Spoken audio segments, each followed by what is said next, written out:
Pausamis sa City of Misamis Occidental ug sa tanan nga managtanaw kanato karon pinaagi sa Facebook page ug YouTube channel sa AONC May 25, 2026 para sa pinakaulahing balitang asenso sa Ozamis sa segundo distrito ug sa Misamis Occidental. This is Ozamis Today.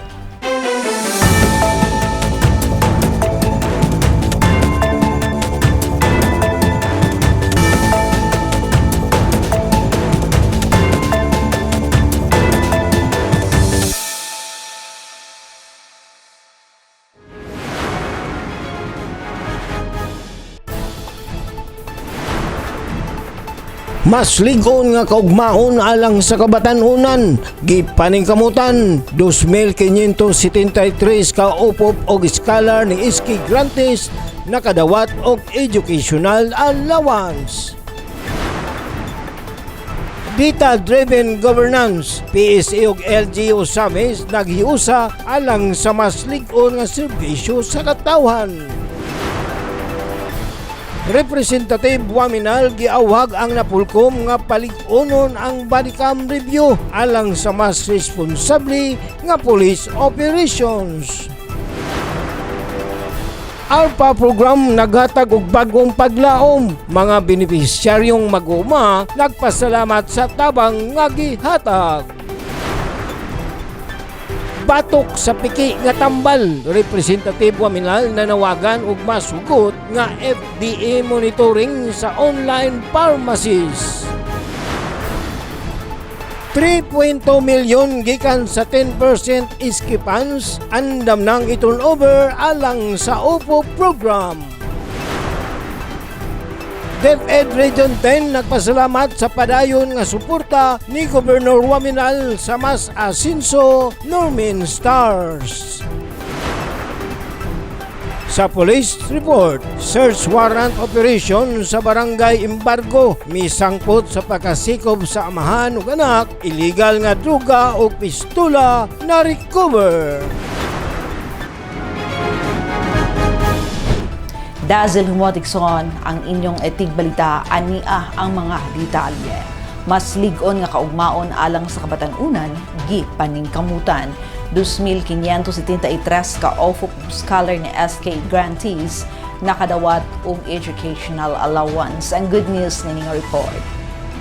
Padayon na naghatag paglaom og ligon nga suporta sa sektor sa edukasyon ang Asenso Administration. Human malampusong nadawat sa kinitibuk ang 2,573 ka mga scholars ubos sa Asenso Pamilya, One Family, One Professional kun OFOP program ug sa bag-ong gi-launch nga scholar na SK program. Ang ilang educational allowances atul sa OFOP payout nga gipahigayon sa People's Gym, Tangub City, Mayo 22, 2026. Nadawat sa mga scholars ubos sa Provincial Government of Misamis Occidental kun PGMO ug Our Lady of Triumph Institute of Technology kun OLT ang ilang 5,000 pesos nga monthly allowance alang sa bulan sa Mayo. Samtang ang mga beneficiary sa scholar ni SK program nakadawat og 25,000 pesos nga educational allowance nga naglangkob sa mga bulan gikan Enero hangtod Mayo nga usa ka dakong tabang alang sa pagbayad sa ilang tuition fees, school projects ug uban pang galastuhon sa pag-eskwela. Nanguna sa payout si Misamis Occidental Vice Governor Rowena Weng Gutierrez, isip representante ni Governor Henry S. Waminal, kauban ng mga board members sa 1st ug 2nd districts, Tangub City Vice Mayor Tito Dicena, mga sakop sa konseho sa Tangub, SK Federation President Board Member Clara May Villanueva, uban sa mga SK officials sa 490 ka mga barangay sa probinsya ug mga representante gikan sa PGMO nga gipanguluhan ni OFOP Program Director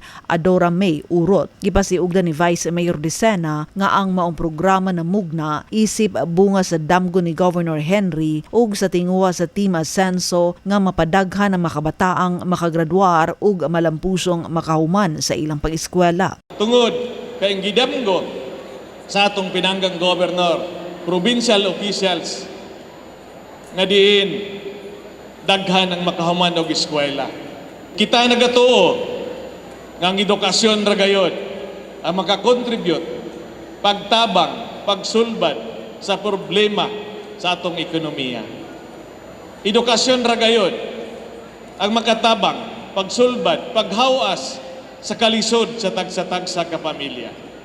Busa, gihangyon niya ang tanang OFOP beneficiaries nga ampingan og pahimuslan pag-ayo ang maong oportunidad aron dili kini masayang. Kipasabot usab ni SK Federation President Board Member Villanueva ang kabahin sa pagkamugna sa scholar ni SK program. Amo ning gihimo tungod kay na-inspire me nga ang province of Misamis Occidental, ang atong mga leaders, atong mga local government leaders are very supportive to the program or to the development of the youth.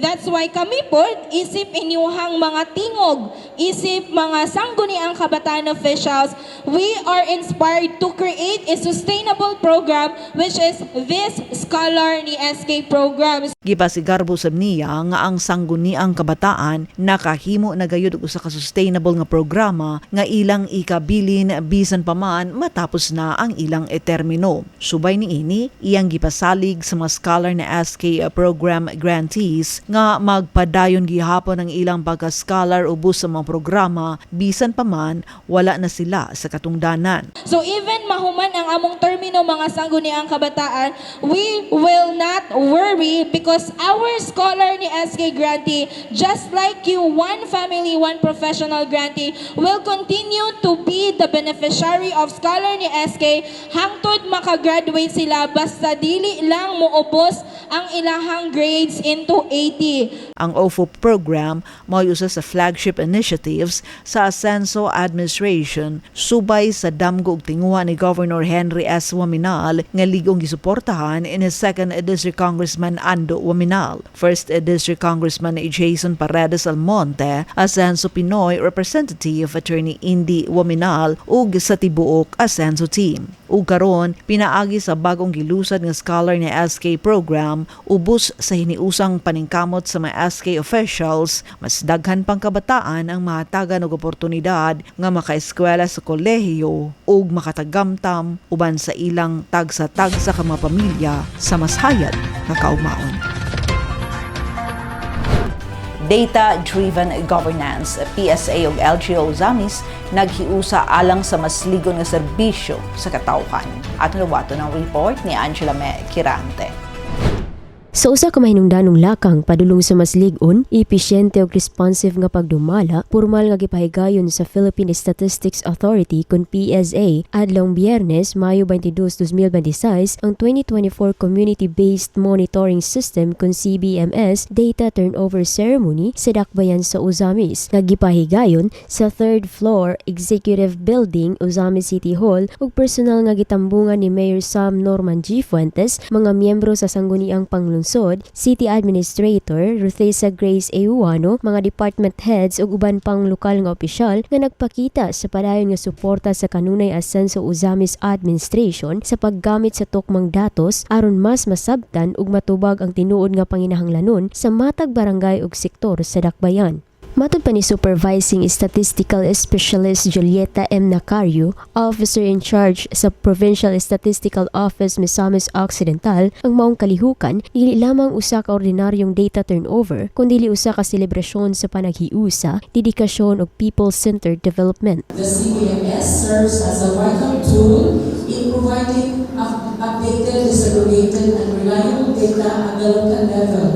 It allows our local government units to identify the real needs of communities, craft responsive programs, prioritize interventions, and ensure that no sector in this society is left behind for the development process. Sa virtual message ni National Statistician and Civil Registrar General PSA Undersecretary Claire Diniz S. Mapa, yang gilauman nga pinaagi sa maong komprehensibong set sa datos, mapalig-on ang kapasidad sa lokal nga panggamhanan sa pagdisenyo og mga programa ug polisiya nga direktang magtubag sa panginahanglanon sa matag komunidad. The data is a call to action, a reminder that our decision shape the destiny of countless families and communities. Let us embrace this opportunity to transform information into impactful action. The true value of the community-based monitoring system lies not only in its comprehensive data sets, but also in our shared commitment to translating these insights into meaningful interventions at the local level.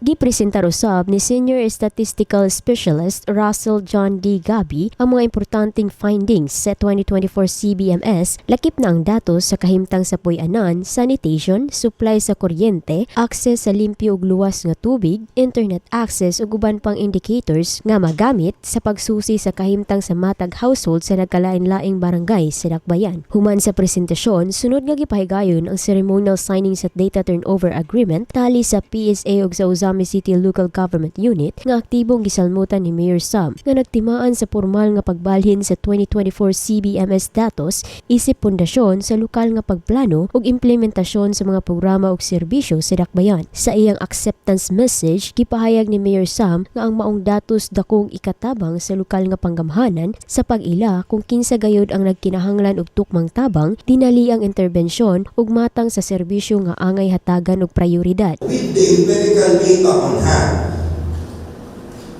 our actions will be more responsive to actual community needs, which would also generate more confidence on the part of the public on our governance. Good governance starts with understanding the true nature of the condition of our city.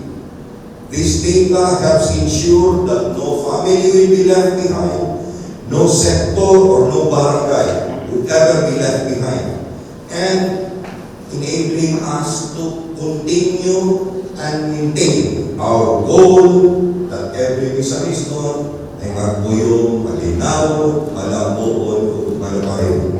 Sa katapusang bahin sa programa, gipasiugda ni Sara Balagris, Chief Statistical Specialist sa Regional Statistical Services Office 10, Statistical Operations and Coordination Division, ang kamahinungdanon sa data-driven governance ug ang padayon nga panaghiusa sa tanang stakeholders sa paggamit sa datos isip pundasyon sa mas epektibong lokal nga pagdumala. Ang maong kalihukan nagpakita sa nagkahiusang paningkamot sa PSA, City Government of Ozamis, Barangay officials, field personnel ug mga household participants usa ka klarong timaan nga ang datos kung tarong ug saktong gamiton mahimong lig-on nga instrumento sa pagpalambo sa matag komunidad. Alang sa Uzamis Today, ako si Angela Me Kirante.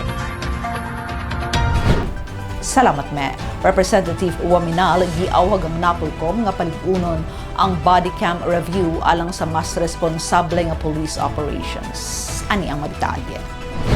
Sa baguhay lang ipahigayon ni deliberasyon sa Committee on Public Order and Safety sa House Bills nga nagmando sa paggamit sa body-worn cameras sa mga law enforcement personnel, gipadayag ni Ascenso Pinoy Representative Attorney Henry India Fuamanal Jr. Ang iyang kabalaka may tungod sa tukmang pag-review ug monitoring sa body camera footage aron mapugnan ang posibleng pag-abuso sa mga operasyon sa kapulisan. Gipangutanan ni Kong Indi ang National Police Commission kun Napolcom kung aduna ba sila'y polisiya nga magpahigayon og proactive o moto proprio nga pag-review sa mga recorded body cam footage bisan wala pa'y formal complaint gikan sa mga nalambigit nga partido. Subay niini, gikutlo niya ang usa ka nahitabong insidente sa Misamis Occidental diin ang body cam footage sa usa ka police operation nagpakita og usa ka alarming statement gikan sa mga officers bisan paman walay formal nga reklamo nga napasaka gikan sa target sa maong operasyon. Gipasiugda sa kongresista nga kung ang pag-review sa body cam footage himuon lamang kung adunay mga reklamo nga mapasaka, posible nga daghang susama niini nga mga insidente ang makalusot og dili mahatagan og angay nga aksyon. Bisan pa sa iyang suporta sa giduso nga balaod, giawhag ni Ascenso Pinoy Representative Uwaminal ang Napolcom nga magpatuman og polisiya sa regular nga moto proprio nga pag-review sa mga gitipigan nga body cam videos. Imbes nga maghulat pa og adunay mapasaka nga reklamo ay pamulihok o muhimo og aksyon aron masiguro nga ang hustisya, transparency ug integridad sa operasyon sa kapulisan magpatuloy. Alpha program naghatag ang bagong paglaom. Mga benepisyaryong mag-uuma nagpasalamat sa tabang nga gihatag. Gitutukan gyud ni Leon Medallo ang mga balita. Ani ang report. Dakong kapayan ang gibati sa 789 ka rice farmers gikan sa nakalain-laing barangay sa Dakbayan sa Osamis. Subay sa baguhay lang ang gipagayon nga financial assistance distribution ubos sa Asinso Rice Farmers Full Assistance kon ARPA program isip refund sa ilang nagasto sa land preparation ug harvesting atol sa 2025 cropping season nga nagpakita sa lig-on og padayon nga suporta sa provincial ug lokal nga pangagamhanan alang sa kalambuan sa sektor sa agrikultura. Usa sa mga benepisyaryo nga mipadayag sa iyang dakong kalipay ug pagpasalamat mao si Grace Andalis, lumulupyo sa barangay Maningkol nga bisan pa man nadugay ang pag-abot sa refund sa ilang nagasto sa pag-uma, dako gyapon ang iyang pagpasalamat tungod kay nabawi ra gyapon nila ang ilang nagasto sa ilang mga basakan. Amayo kanyang programa, bisan ko o late na ang pag-refund, pero malipay yun may kay naripanan ang among gasto bitaw. Munang mabalik na mo ang among gigasto sa basakan. Sumala pa niya, dili lang kini ang unahing gayon nga siya nakabenepisyo sa maong programa tungod kay matag adunay suporta nga ipanghatag ang provincial ug lokal nga pangagamhanan alang sa mga mag-uma usa siya sa kanunay nga makadawat niini. Kadaghan na kayong bisis, kada na ihatag mahatagan jud ko. Member man ko sa DA sa farmers. Gipaambit usab ni Grace nga sukad na lakip siya sa ARPA program na matigdan niya ang pagtaas sa ilang abot ug kita sa pagpanguma tungod sa padayon nga suporta sa ilang nadawat sukad sa seedlings ug abono hangtod na sa pagpaani nga dakong hinungdan aron mahimong mas gaan ug mas produktibo ang ilang trabaho sa uma. Sukad ka nakadawat ani ma'am, nakita ba nimo dunay pag-increase sa inyong abot? Oo. Maayo gid ang kita namo. Kay na kuan makalibre mi sa abono, ang tanang kambal pod nakaabil pod mi. Tungod nini mapasalamaton nga ipadayag ni Grace Andalis ang iyang minsay ngadto kang Governor Henry Sibilya Waminal, former Osamis City Mayor o karon Asinso Pinoy Representative Attorney Henry Indy Waminal Jr., kung Ando Waminal ug Osamis City Mayor Sam Norman J. Puentes uban sa iyang panghinaot nga magpadayon ang maong programa aron mas daghan pang rice farmers ang makabenepisyo ug mas mapalambo pa ang ilang panginhabuyan. Makatabang kayo sa tanang farmers sa nga nag-alima sa mga basakan karon kay nga ayon na kayo ang among ang kita sa among basakan tungod sa inyong mga pagipanghatag ng mga abono o mga mga binhi. So nagpasalamat kami kanimo nga unta magpadayon kaning proyekto nga dili maundang para makatabang sa mga farmers nga lisod sa una, pero karon ayahay na kami. Samtang pagpasalamat usab ang ipadayag ni Alejandra Abduhan sigon sa iyang mensahe ingon representante sa tanang rice farmers sa Dakbayan. On behalf of Bacolod Farmers Association, kami nagapasalamat nining mong programa nga naningkamot sa mga tao nga naningkamot aron kaming mga mag-uuma matabangan gayud. Gikan sa Department of Agriculture, sa City Agriculture, nga gipanguluhan ni Sir Jung Gasal. Salamat kayo, sir, sa inyong mga kakugi, sa inyong pagpaningkamot, aron kaning mga programa mapatuman dinhi kanamo. Sa laing bahin atol sa paghihinabik ang punong barangay Godofredo Ili sa embargo, gipadayag niya ang iyang dakong kalipay sa positibong epekto sa ARPA program, ilabi na sa mga mag-uuma sa iyang barangay. Din matod pa niya nga sukad na tukod ang maong programa, iyang namatikdan ang pag-asinso sa mga rice farmers. Ilang ipadayon ang ato ang programa diin na imuslan sa atong tibuok nga katawhan diri sa Dakbayan sa Osamis. Ug dako kay kog pasalamat nga ang akong barangay na suportahan nga ni asinso na ang mga farmers ug ang among abot kung sa ako lang ni uminto sa pagkakaroon og mga 10% ang uminto tungod sa mga abono nga gilibre sa PEL.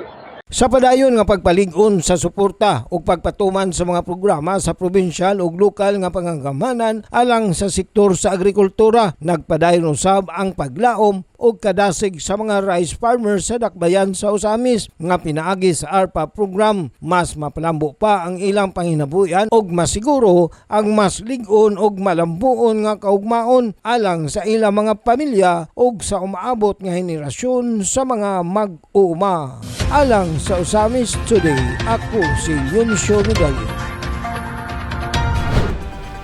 Salamat Leon siya batok sa peke nga tambal. Representative Waminal nanawagan og mas hugot nga FDA monitoring sa online pharmacies. Ibalik alang sa report si Angela Mercurante.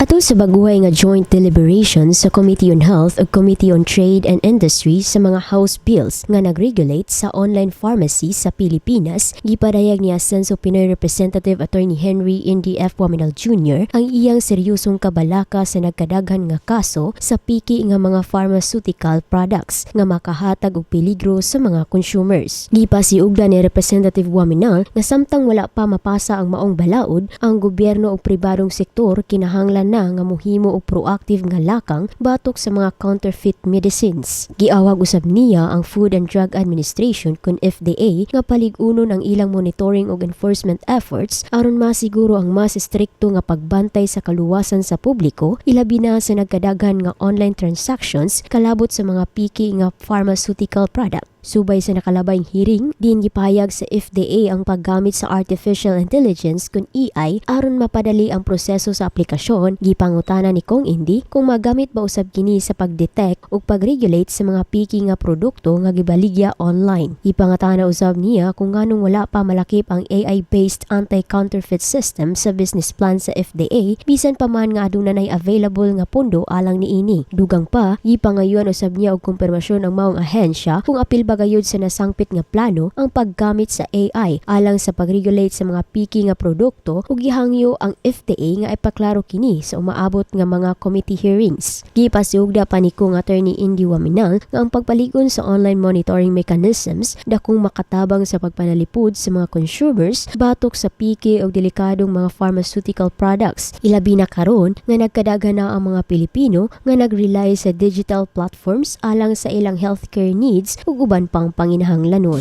Alang sa Usamis Today, ako si Angela Mercurante. Salamat me, 3.2 million pesos gikan sa 10% SK funds andam na i-turnover alang sa OFO program. Anyang report niya Don Vicena. Madugangan og 64 ka slots ang One Family, One Professional sa Usamis City. Kinihuman gipatuman ang ordinansa nga gipangamahanan ni Honorable Janfield Duhay Lungsod nga maghatag og kagahom sa mga sangguniang kabataan officials nga mobuhi sa ilang 10% SK funds aron igahin sa maong educational assistance alang sa mapiling bag-ong benepisyaryo nga usa-usab ka membro sa sangguniang kabataan. Atol sa ulahing regular session sa Konseho ng Syudad, gipasabot ni SK Federated President Janfield Duhay Lungsod nga andam nang i-transfer ang pundo nga may kantidad og 3.2 milyones pesos sa trust funds account sa syudad. Ang SK Federation sa Usamis naghulat na lang sa opisyal nga aksyon sa Hipi Ehekutibo Mayor Sam Norman Gofuentes ilabi na sa pag-convince sa One Family, One Professional Program Scholar Board nga gipanguluhan sa Chairman Attorney Mars Tapayan aron kini pinal nga matuki. Ang matag SK Chairman matag barangay adunay giindusar nga benepisyaryo nga moangkon sa may 64 ka slots o gitimbaya ni Honorable Janfield Duhay Lungsod ang Barangay Tinago o Barangay Malaubang nga makaangkon og tagtulo ka slots gumikan kay dako ang naalokar sa maong mga barangay. SK Federation, the 51 SK chairpersons in Usamis City, Madam Chair, already now allocated the 10% of their 10% SK fund from the barangay for the scholar in SK. And as of this moment, we are ready now to transfer the 10% of the SK funds to the trust funds of the LGU with a total amount of 3.2 million, and that's will be divided into 51 barangays in Usamis City. And as of this moment, if there is no other changes, we have 64 slots for the counterpart of OFO from the SK. Alang sa Usamis Today, Adoni Desina reporting. Salamat doon na DepEd Region 10. Nagpasalamat sa parang ng suporta ni Governor Waminal sa Masa Sense Northern Stars. At nawatan ng report ni Denray Aruduna. Dako ang pagpasalamat ni DepEd Regional Director 10 Dr. Ruth Alfuentes ngadto kami sa Misamis Occidental Governor og RDC 10 Chairman Governor Henry S. Wominal Sr. tungod sa padayong suporta o pagdasig gaghatag niini alang sa Bus Ascenso Normin Stars nga delegasyon nga mutigi sa umabot nga 2026 palarong pambansa. Pinaagi sa 1 mesok bag o competition allowance gipakita ni Governor Henry S. Wominal lagyang gugma pag-amuma og linggo na suporta sa mga atletang kabatan-unan nga nagarepresentar sa Northern Mindanao sa nasudnong kompetisyon. Matud pa ni Regional Director Fuentes, dako kayo ang kahulugan sa mga tabang alang sa mga atleta tungod kay kini dili lamang material nga suporta kundi usa-usab ka inspirasyon aron nga muligon ang ilahang determinasyon sa magdala og dungog sa rehiyon.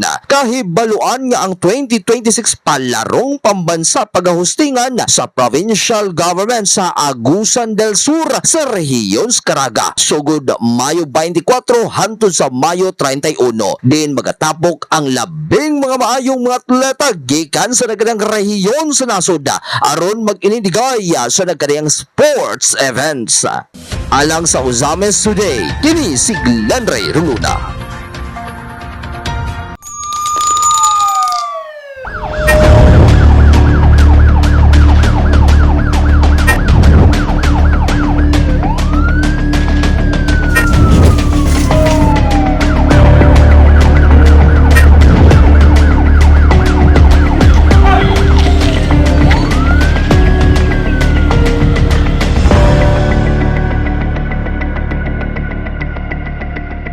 Sa police report, search warrant operation sa Barangay Imbargo misangpot sa pagkasikop sa Mahanuganak.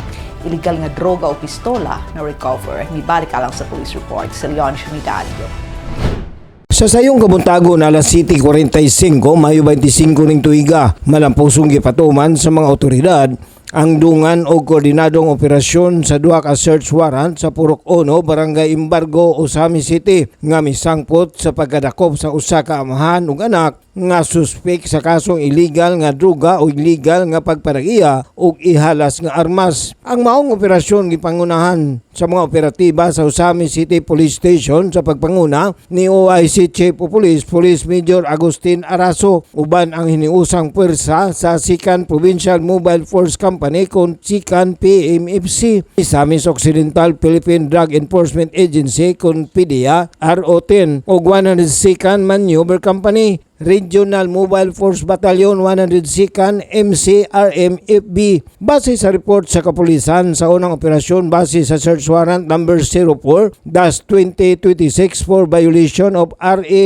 9165 batok kang alias J-Lord, 25 anyos, walay trabaho o residente sa maong barangay. Diin ang maong warrant gi-issue o gipirmahan ni Honorable Mary Faith Futoy Montiri Ramos, ang Executive Judge sa Regional Trial Court, 10th Judicial Region, Branch 35, Office of the Executive Judge, Osamis City, Mayo 22 ning tuiga. Atol sa pagpatuman sa search warrant sulod sa Pinoy-ana ni alias J-Lord, nakumpiska gikan kaniya ang tulo ka square shape heat-sealed sachet ug duha ka rectangular shape heat-sealed sachet nga dunay sulod sa gituang illegal nga droga ug usa ka ziplock transparent plastic sachet nga mao'y gisudlan sa mga nasangpit nga giingong shabu. Gibanabana nga mobalor sa 8 gramos ang kinatibuk ang gibugaton sa mga nakumpiskang illegal nga droga nga dunay standard drug price nga mukabat sa 54,400 pesos. Sa laing bahin sa mga operasyon, sunod usab nga gipatuman sa kapulisan ang search warrant number 08-2026 for violation of Republic Act 10591 batok kang alias Anaklito, 45 anyos, minyo, walay trabaho o residente sa maong barangay. Diin ang mga warrant giisyo gipirmahan gyapon ni Honorable Mary Faith Putoy Montini Ramos, Executive Judge, Regional Trial Court, 10th Judicial Region, Branch 35, Office of the Executive Judge, Usami City, Mayo 22 ning tuiga. Sa pag-search sa iyang Pinoy-ana, na-recover sa mga otoridad ang usa ka 45 caliber, usa ka steel magazine, 7